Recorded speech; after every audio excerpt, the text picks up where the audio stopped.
Seekor lutungnya dikira hitam, berjalan terseok-seok di pasir. Akibat jatuh dari pohon, tubuhnya menjadi lemah tak bertenaga. Ia kelapar sekali sementara hutan masih jauh. Dengan memaksa diri, ia tiba di tepi muara sungai. Ia minum dengan rakusnya. "Kenapa kamu pucat lutung? Kamu sakit payah?" tegur seekor ayam hutan besar yang mematuk-matuk udang di tepi muara. "Ya, tolong terbangkan aku ke hutan di seberang muara ini," pinta lutung. Ayam hutan merasa iba dan setuju. Ia terbang membawa lutung yang berpegangan erat di kakinya. Sesampainya di hutan, lutung tak mau melepaskan kaki ayam hutan. Ia bahkan mencabuti semua bulu ayam hutan yang berwarna kuning keemasan itu. Sang ayam hutan pingsan karena kesakitan. Dia sudah mati, pikir lutung. Kemudian bangkai ayam hutan disembunyikannya di dalam semak belukar. Sementara ia pergi mencari api di dalam hutan.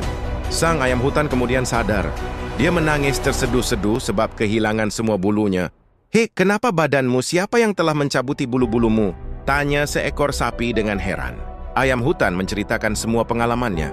Alangkah marahnya sapi terhadap perlakuan si lutung. "Kurang ajar. Biarlah ku beri pelajaran lutung itu." "Sembunyilah kau di tempat lain," ujar sapi. Ayam hutan menurutinya. Ketika lutung datang membawa obor dan menanyakan di mana ayam hutan sampai membohonginya. "Ayam hutan itu rupanya belum mati. Ia berenang ke tengah laut," kata sapi. Lutung meminta sapi mengantarnya ke gundukan batu karang di tengah laut, di mana ia mengira si ayam hutan bersembunyi. Dengan ramah sapi bersedia mengantarnya.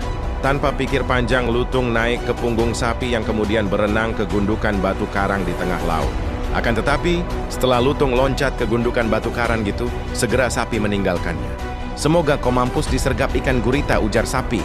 Lutung duduk di puncak batu karang dan menangis. "Mengapa kamu menangis?" tegur seekor penyu. "Aku heran bagaimana kau dapat ke sini."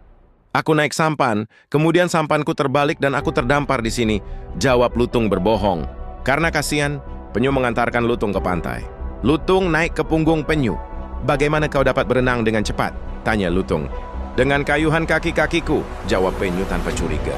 Ketika di pantai, lutung ingin melihat kaki penyu. Penyu setuju dan segera tubuhnya dibalikkan oleh lutung. Ternyata lutung segera meninggalkan penyu dalam keadaan terbalik. Ia bermaksud mencari harimau karena hanya harimaulah yang dapat mengeluarkan daging penyu dari kulitnya yang keras itu. Penyu menangis dan berteriak-teriak minta tolong.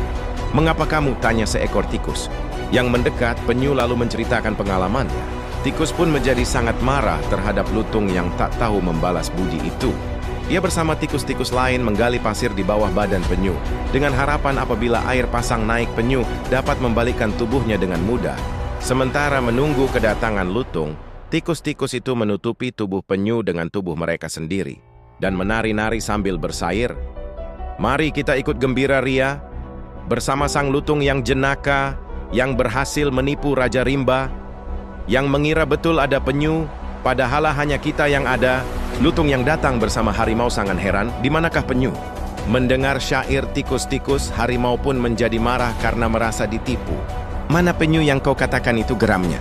Kemudian lutung itu diterkam oleh sang harimau, dibawa lari ke dalam hutan. Dari kisah lutung, kita diajarkan bahwa setiap perbuatan yang kita lakukan, baik maupun buruk, pasti akan mendapatkan balasannya. Kebaikan akan kembali sebagai kebaikan. Begitu pula keburukan akan berujung pada akibat yang setimpal. Seperti si lutung yang telah membohongi semua hewan di hutan, pada akhirnya ia harus menerima balasan atas perbuatannya sendiri.